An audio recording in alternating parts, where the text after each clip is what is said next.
As 1958 rolled round, England were optimistic of their chances ahead of that summer's FIFA World Cup.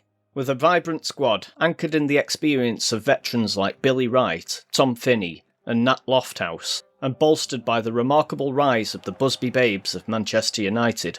The Busby Babes were seen as the future of the England national team for years to come. It wasn't to be. The Munich Air Disaster hit the football world for six. In an instant, England's footballing future was torn apart. Stars who had already begun to shine, Tommy Taylor, Roger Byrne, and especially Duncan Edwards, had their lives tragically cut short. Still, amongst the chaos, the FA had to assemble a squad that could compete on the world stage. Those selected still felt the dark cloud of Munich hanging over them, but they rolled up their sleeves and gave it their all. This is every player who was selected for that makeshift 1958 England World Cup squad. Starting with those who played every minute. Colin McDonald. England's goalkeeper of choice in Sweden was Burnley's Colin McDonald. His position wasn't 100% guaranteed until weeks before the tournament, but he became one of the stars of the campaign. Keeping a clean sheet against the all-conquering eventual champions Brazil was his finest hour. He also played in the 2-2 draws with the Soviet Union and Austria, and started the final playoff game against the Soviets again. Many people felt that McDonald was the best goalkeeper at the tournament, an honour that actually went to Manchester United's Munich Air Disaster hero, Northern Ireland's Harry Gregg. He also finished 11th in the Ballon d'Or voting that year. Unfortunately, Colin McDonald's England career would be over a year later, with just 8 caps, thanks to a catastrophic injury. He'd later become one of the most respected scouts in English football. At the time of his death in January 2026, he was the oldest living England international footballer. Don Howe. West Brom defender Don Howe was only 22 at the time, but he played every minute of England's campaign in Sweden. He played at right fullback, and was part of the defence that stopped Brazil in that famous goalless draw. He had only 7 caps when the tournament began, but he looked like a player who belonged at the top level. He was an FA Cup winner with West Brom, before moving on to captain Arsenal. His playing career was solid, but he really came into his own on the training pitch. He became one of England's most influential coaches. He was a fixture of the England coaching setup for over a decade, serving under several managers, including fellow squad member Sir Bobby Robson. Howe was truly one of the most respected figures in the game, and he passed away in 2015 after a long illness. Tommy Banks. Given the unfortunate task of picking up the torch from crash victim Roger Byrne was Bolton's Tommy Banks. He proved he was the man for the job, and he played every single minute at left fullback. Banks had a reputation for being a tough, no-nonsense defender, but he showed a bit more than that in Sweden.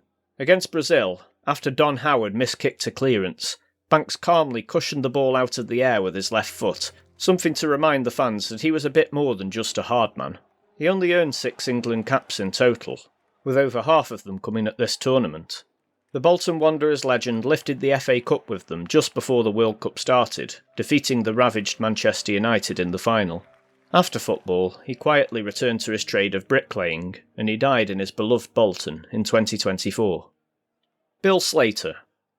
Also playing every minute of England's tournament was left half Bill Slater. He won 12 caps for the full England senior team, as well as 20 for the England amateur team.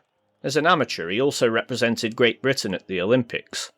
At the World Cup, he formed part of an all-Wolves half-back line with Billy Wright and Eddie Clamp for the 3 main group games, and was outstanding against Brazil, keeping their renowned playmaker Didi quiet all game. Amateurs in football were a dying breed, and in 1951 Slater became the last amateur to play in an FA Cup final with Blackpool. He later turned professional after finishing college, and spent the majority of his career with Wolves. Continuing his relationship with the Olympics after retirement, he became head of the British Gymnastics Association. Billy Wright. In 1958, Billy Wright was still England's captain at the grand old age of 34. He played every minute of the campaign, and was the linchpin of the half-back line in a surprisingly old-school 2-3-5 formation. He had some 93 caps by the time of the tournament, and would later describe the playoff defeat to the Soviet Union as one of the lowest points in his career. Wright was already one of the greats of the game by then, though England had a turbulent time in the 1950s. Wright was famously turned inside out by Ferenc Puskás in England's humiliating 7-1 defeat to the mighty Magyars. He redeemed himself somewhat at this tournament, holding firm despite everything Brazil threw at him. He would go on to become the first player to reach 100 caps for England, and would have a stand at Molineux named after him in his memory. Johnny Haynes. The suave and elegant Johnny Haynes was one of the more glamorous figures in the side. The Fulham icon started all 4 matches and scored in the 2-2 draw with Austria. He admitted he felt a bit weary from a heavy club season, but he still gave it his all, including a pinpoint through ball against Brazil which nearly decided the game. Haynes later said that the team felt a reasonable optimism despite the disaster in Munich. Though he couldn't prevent England's defeat, he did get a measure of revenge, scoring a hat-trick in a 5-0 demolition of the USSR at Wembley the following year. He would go on to become one of England's most important creative players, and would captain the national side before a car crash tragically ended his England career prematurely. He is considered Fulham's greatest ever player, scoring 157 goals for the Cottagers in a 20-year career. Kevan. The final ever-present player at the tournament was powerful centre-forward Kevan. Nicknamed the Tank, and rightfully so, he scored 2 goals in the tournament in Sweden. A controversial choice, he would always have a tough assignment filling the shoes of the late Tommy Taylor. Many also felt that veteran Nat Lofthouse would have been a better choice, but the FA Select Committee went for youth, and 23-year-old Kevan got the nod. He didn't always seem to gel perfectly with Haynes' more subtle inside-forward style, but he still scored 2 important goals at the tournament. He had a long and varied career, playing for a number of clubs, including a fondly remembered decade at West Brom. He also finished with a respectable 8 goals in 14 caps for England. After retiring, like many players of that era, he ended his days as the landlord of a pub. Next up, the players who started 3 games at the tournament, but found themselves left out, for one reason or another. Eddie Clamp. The ruthlessly tough-tackling Eddie Clamp was part of the all-Wolves half-back line with Billy Wright and Bill Slater for the group games, but he was dropped for the playoff match. Clamp was a real no-nonsense hard man, in a side that had plenty of class but needed some steel. Not the prettiest player, but a beloved figure at Wolves where he won the league and FA Cup. His mum was also a beloved figure at the club, washing the team's kits for many years. Later at Stoke City, he became the self-appointed bodyguard of a 48-year-old Stanley Matthews. Clamp would often pick a fight with anyone who tried to target Sir Stan in the match. After football, he returned to his humble trade as a builder and decorator. Bryan Douglas. Bryan Douglas started on the right wing in all 3 group matches, but he found himself dropped for the playoff match. He later admitted that he was exhausted at the tournament, and that was hardly surprising after a heavy domestic season with Blackburn Rovers. Though he played in the 0-0 draw with Brazil, and was honoured to share the pitch with their legendary team, he said that it was a shame not to get to share the field with Pelé. The 17-year-old made his debut after the England match. He would go on to win 36 caps for England, including being ever present at the 1962 World Cup. He was also gutted to miss out on the 1966 squad due to injury. The Blackburn Rovers legend was one of the finest wingers of his era, and now has a stand named after him at Ewood Park. He's currently the last surviving member of both the 1958 and 1962 squads. Bobby Robson. This titan of the English game is a name that many will recognise. You'll likely be more familiar with him as Sir Bobby Robson, the manager, but he was a tidy player in his heyday. He started all 3 group matches at inside forward, and thought he'd scored the winning goal against Austria, only to see his effort ruled out for a foul. That unfortunate decision forced the playoff, and much to his frustration, Robson found himself dropped for it. He'd later become one of England's most admired managers, a legendary manager in the club game at home, on the continent, and with the national team. One of the finest figures in football history, and the most respected. He passed away in 2009 after a long battle with cancer. Alan Akor.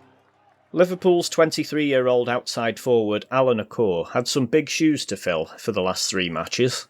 The legendary Tom Finney went down with an injury in match 1, and Alan had to step up. He was a rare example of a player representing England at a World Cup while still playing in the second division, and he would later enjoy a long and successful career with Liverpool, becoming the youngest player to reach 200 appearances for the Merseyside Giants.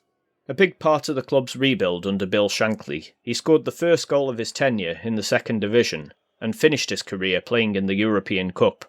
Quite a career. What about the players who were called upon just once at this tournament? Ronnie Clayton. Blackburn Rovers stalwart Ronnie Clayton was brought in for the playoff match against the Soviets, disrupting the Wolves' monopoly on the half-back line. He was seen as a steady hand, replacing the more adventurous and marauding Eddie Clamp for that crucial game. Clayton was unable to prevent England's exit on this occasion, but he would captain England 5 times across 35 caps in a long career. Clayton was one of the most respected one-club men of his generation. Tom Finney. A man who needs no introduction, the Preston plumber was selected for his 3rd straight World Cup. The FA may have gone for youth at this tournament on the whole, but even at 36, Finney was considered one of England's star players. He hit the ground running, scoring a penalty against the Soviet Union to make it 2-2 in the opening match, but unfortunately he picked up an injury in the same game, and that was the end of his tournament. That goal was his 29th for England, and it made him the joint all-time top scorer for his country at that point, and he'd soon go on to break that record. Finney is truly one of the all-time greats of English football. Those who saw him play, or shared the pitch with him, often claimed he was the greatest winger of all time, no question. Peter Broadbent. Surprisingly selected ahead of Bobby Robson for the crucial playoff was another Wolves man, inside forward Peter Broadbent. He was widely reported as England's star player in that game, and had a reputation as one of England's most naturally gifted players. In a 15-year career at Molineux, he won the First Division title 3 times, and the FA Cup. Broadbent impressed the great Sir Stanley Matthews so much that he suggested England should build their team around him. Later in life he ran a shop and would sadly become one of the many players from his era to suffer from Alzheimer's disease at the end of his life. Peter Braybrook. The youngest member of the squad at age 20 was Chelsea winger Peter Braybrook. He was selected with no previous caps to his name, but he was thrown in to make his England debut in the do-or-die playoff game. It was a huge moment for a very young player. He had a successful career with Chelsea and West Ham, but was often overlooked for England amidst competition from John Connolly and Terry Payne. His impact at West Ham continued long after retirement, with him having a huge influence on the development of future England stars like Rio Ferdinand, Frank Lampard and Joe Cole. The latter was so fond of him that he personally paid for his medical care later in life. And then there were the squad members who never played at all. Bobby Charlton. It's incredible to think that the legendary World Cup, Golden Ball and Ballon d'Or winner was in the 1958 World Cup squad but didn't play a single minute. Bobby Charlton was not in the best place physically or mentally at this World Cup, having been injured in the Munich air crash and witnessing the deaths of his teammates and friends. Actually, this wasn't the reason given by the FA for him not playing. For a squad that was picked on the merits of youthful energy, ironically, the FA claimed that Bobby was too young. This held up very well with hindsight, given the impact the 17-year-old Pelé would make at the same tournament. How might things have been different if Bobby had been unleashed? I guess we'll never know, but let me know your thoughts in the comments. Maurice Norman. Fullback Maurice Norman might have been a key pillar for Spurs during their most successful period, but he was a bystander at this tournament. The gentle giant was quite literally a towering presence in the Spurs and England defence through much of the early 1960s. The Norfolk native went into the tournament with 0 caps, but would earn 23 in his career, including in the thrilling World Cup quarter-final against Brazil in 1962. Bobby Smith. Also sitting on the sidelines was another Spurs legend, centre-forward Bobby Smith. For club, he was a prolific striker who had just finished as the First Division's top scorer. For England, he'd actually have to wait another 2 years to make his debut. When it came, he waited just 16 minutes to score his first England goal, and would finish with a respectable 13 goals from 15 appearances. He'd go on to set the goal-scoring benchmark for Spurs, before passing the torch to Jimmy Greaves, who would go on to smash it out of the park. Peter Sillett. Chelsea fullback Peter Sillett was another player who was highly regarded by his peers, but who only won a handful of England caps. He was an unused squad member in 1958, but was selected on 3 occasions in the 1950s. His unusual trait was his effectiveness in front of goal. He scored a remarkable 34 goals as a fullback, including a penalty that clinched the First Division title for Chelsea. He'd go into management after football, and would lose his long battle with cancer at age just 65 in 1998. Eddie Hopkinson. Now they say as a goalkeeper you're only as good as your last performance. Backup goalkeeper Eddie Hopkinson found this out the hard way. Hopkinson was actually England's first choice stopper for much of the 1950s, and he was widely expected to be given the number 1 shirt for the World Cup. Unfortunately, despite winning the FA Cup with Bolton just a few weeks earlier, for England he happened to be involved in an embarrassing 5-0 drubbing at the hands of Yugoslavia. The match was played in horrendous conditions, but it harmed his reputation enough for the FA Select Committee to hand the number 1 spot to Colin McDonald. The Bolton legend made over 600 appearances for the Trotters throughout his career. Finally, there were 2 reserve players who were never called upon to travel to Sweden. Maurice Setters. Uncapped, tenacious midfielder Maurice Setters was a late addition to the squad, and he was kept at home in reserve. A solid halfback for many clubs, including Manchester United, West Brom and Stoke City, he never actually won an England cap, despite being on the FA's radar quite a few times. He's most famously remembered for being Jack Charlton's right-hand man for the Republic of Ireland national team. Alan Hodgkinson. Third choice goalkeeper Alan Hodgkinson was also kept back in reserve. Whilst always being on the fringes of the national squad, he was an ever-present one-club man for Sheffield United. As solid a keeper as he was, his reputation would be made after his playing days. He's regarded as a pioneer of goalkeeping coaching and scouting in England. It was Alan Hodgkinson who famously pushed for Alex Ferguson to sign Danish giant Peter Schmeichel, convinced that he could win him the league title. He wasn't wrong. Hodgkinson would remain a highly respected figure in football right up until his retirement in 2012 at age 76. Not bad for a man who nearly gave up football to become a concert pianist.